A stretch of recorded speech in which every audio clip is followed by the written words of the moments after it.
Stories that are untold, underreported, and all-out inspirational. Carey Pena reports. Hi, everyone. I'm Carey Pena. Thank you so much for listening to Carey Pena Reports on iTunes and Stitcher, and for watching our shows on YouTube and Facebook. Be sure to subscribe and find all of our podcasts and shows at inspiredmedia360.com. On this podcast, we interview people who have highly inspirational stories to share. And we have a great guest today, Mac Watson. Thank you so much for being here. Thank you for inviting me. So Mac is a very well-known radio personality here in Phoenix. You work for KTAR on the Mac and Gato show. And you and your lovely wife recently had a very incredible, life-changing moment. And we're going to talk about that in just a second.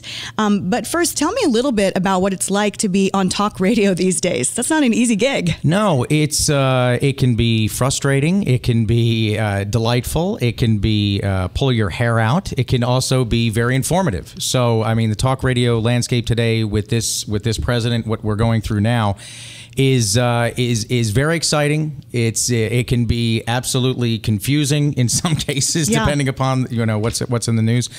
But it's a very, very good place to be in 2017. So I'm glad I'm still here and on the radio. Yeah, you guys have a great show. Thank you.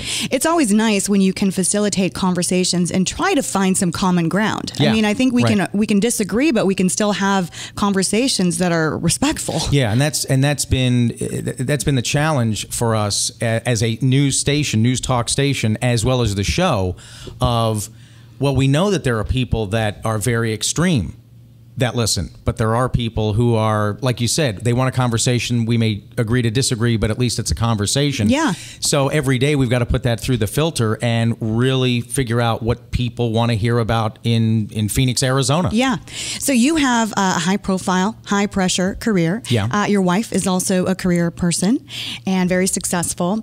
But recently, you guys made the incredible decision to adopt 2 children, yes, a brother and sister in need. Yes. We decided to become foster parents last year. Last year we decided to really, God, I wish I could come up with the word. It kind of just clicked.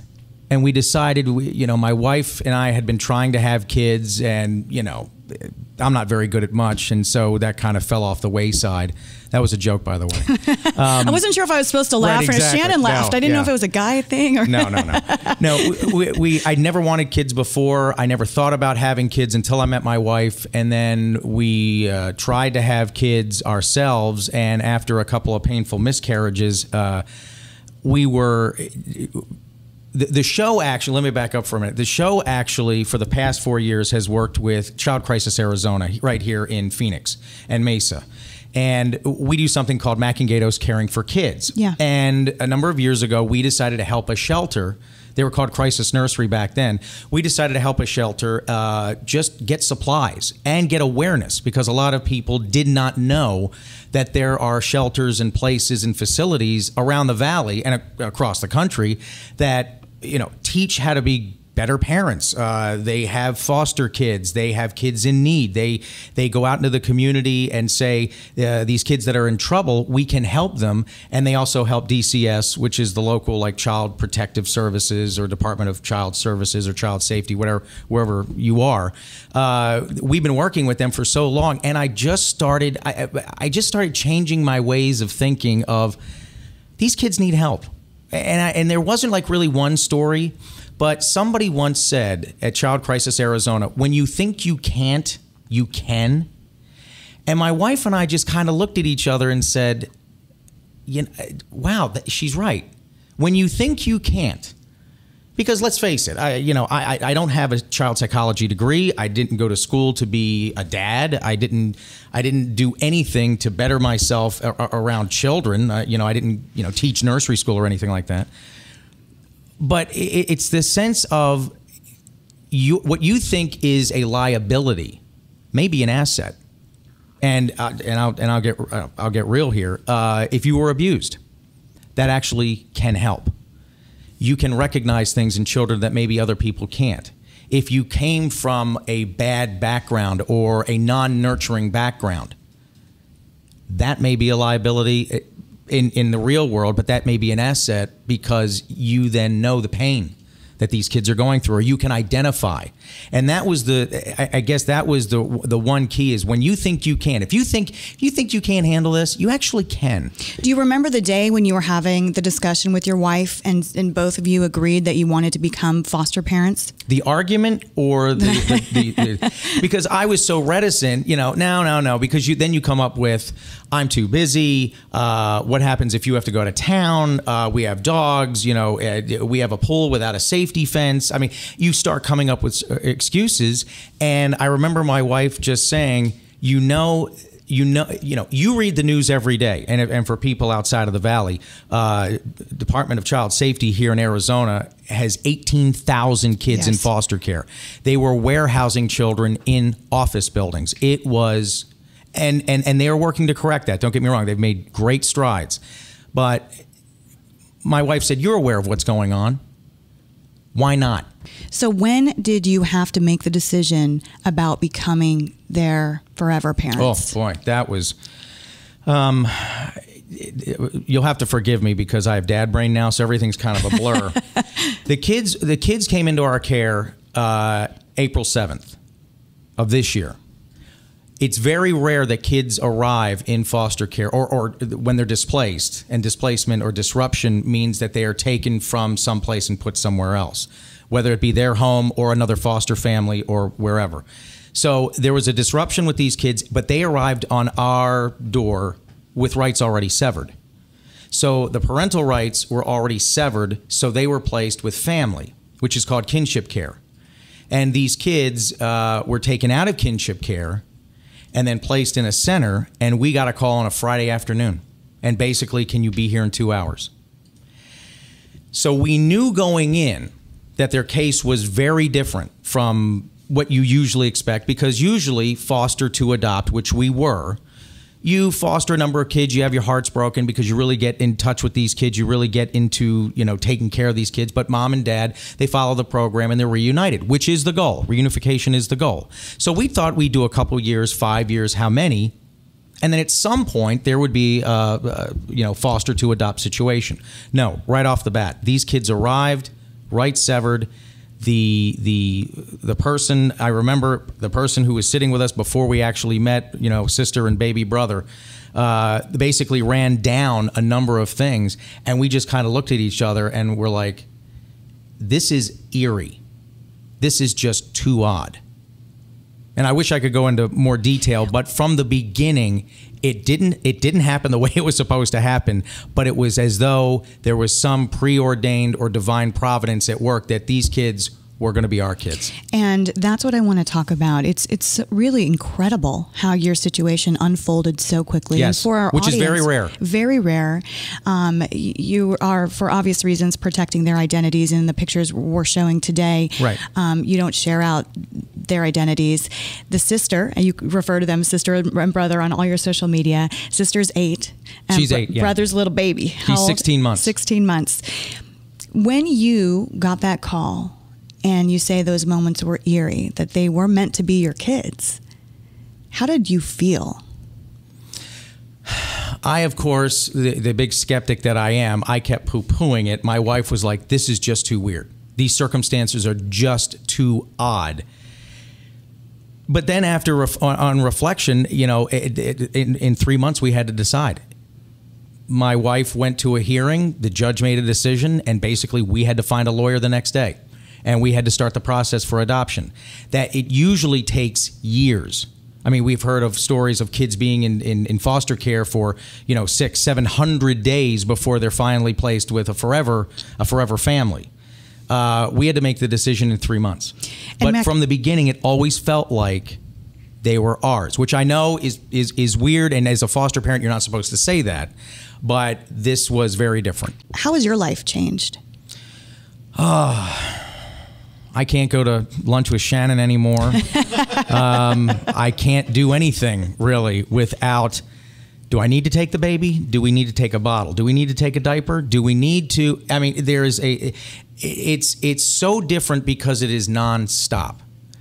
Taking care of someone else, taking care of a child, no matter how old, it is humbling, it is frustrating, it sometimes is confusing, because what you're doing is you're learning about this person as you go.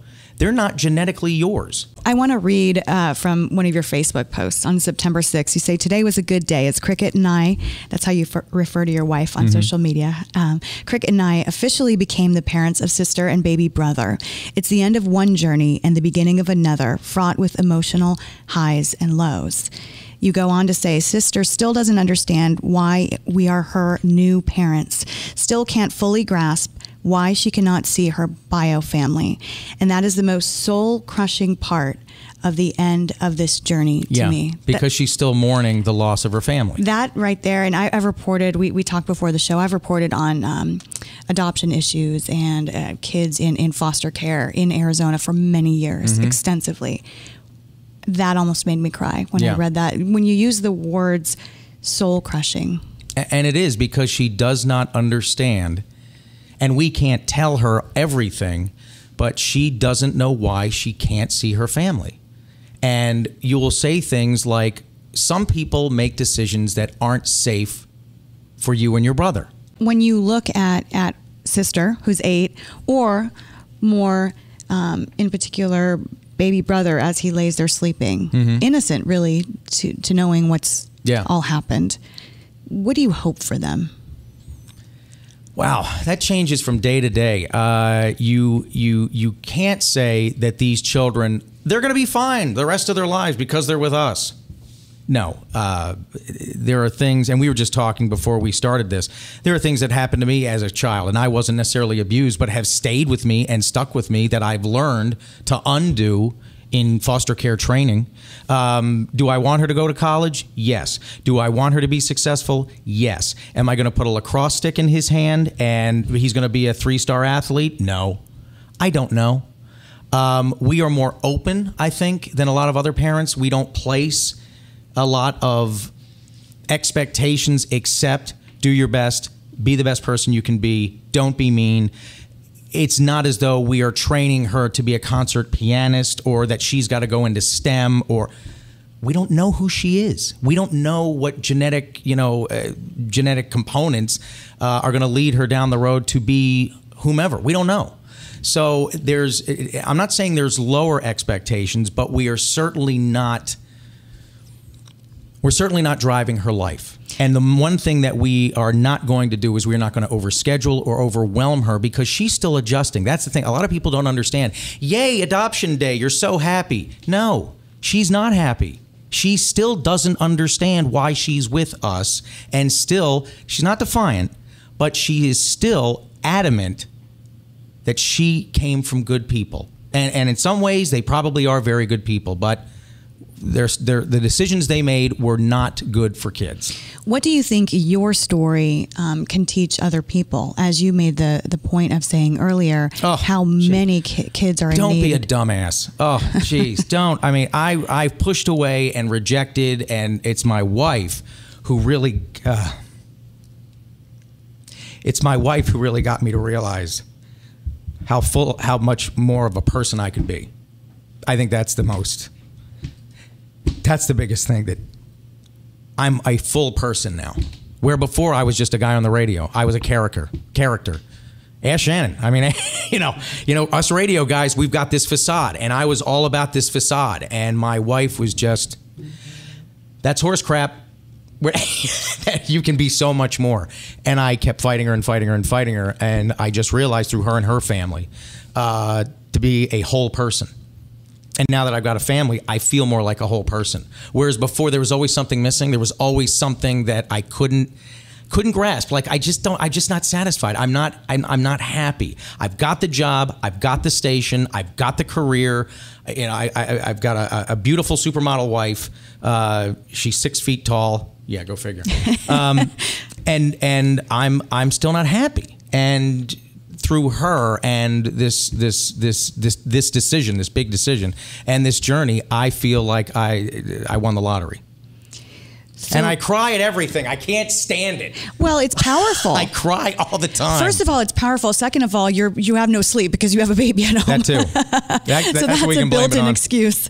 But I would be curious to ask you before we round out the show, you know, I'm sure that a lot of people, because you are high profile and you've been open about your journey on the radio and on social media, I'm sure that there are a lot of people giving you attaboys and saying, like, what a great thing you did. I mean, kind of doing the hero thing. Yeah, and I was talking to my wife about this a couple months ago. It makes me uncomfortable because it's what you do. I didn't do this to be a hero. I didn't do this for, oh, what a great, you know, my partner on the radio said, boy, this is going to be great for the show. You can tell stories and you can, you know, and I'm like, but that's not why I'm doing it. You're doing it because somebody in the community needs help and you can provide that help. And does it make me feel good? Yeah, but I'm very uncomfortable with, geez, you guys are such great people. Yeah, but we're not. We're just doing what is necessary. Does that make sense? It does, and it actually, I was listening to a great interview the other day with a gentleman who was in the Keys, and he was an older gentleman, and he had rescued 80 people, just was going around every day. Long story made short, the reporter said to him, like, you're a hero, and he goes, no, I'm just a guy with a boat. Yeah, right. Right. And that's what we're trying to teach our daughter and what we'll teach our son is that you just do the right thing, not for the adulation or the, you know, amount of views or the amount of hits or the amount of retweets or whatever, but you do it because it's the right thing to do. And that's what my wife has really taught me through all this. And now I can say I'm a dad, which 2 years ago, a year ago, I would have said that's never going to happen. Well, they're beautiful. Thank you. And many congratulations to you and to your wife. What would you like to say to Child Crisis AZ? Because we can't say enough about the work that they do. And so many folks, and you know this, Mac, so many folks behind the scenes talking about not getting credit. They work night and day to try to secure safe places for those kids. And we're talking about thousands of kids, many of whom are 200% below the poverty line, dealing with abuse, neglect, to the tune of things that we can't even imagine happening in our own homes. If I told you the whole story of the kids' case, your jaw would not drop once. It would drop many times of, really? Really? Are you serious? Shout out to Child Crisis Arizona because they gave us the tools, they gave us, and the platform, quite frankly, to really step up and do this. Well, I love your story, and I appreciate you coming here today to share it with all of us. And you can listen if you're in the Valley, Mac and Gatos on KTAR. You guys are, what's your drive time? 3 to? We're 2 to 6. 2 to 6. 2 to 6. The KTAR app, you can download and listen to us across the country. You know, you can download the podcasts whenever, however. I wanted to get that plug in because I love your boss, Ryan Hatch. I knew he'd be happy about that little plug. Thanks so much, Mac. Thank you. And thanks to all of you for listening to Carey Pena Reports on iTunes and Stitcher, and for joining us on YouTube and Facebook. Be sure to subscribe at inspiredmedia360.com. And today's show produced and engineered by Shannon Hernandez, brought to you by Inspired Media 360. Until next time, stay inspired.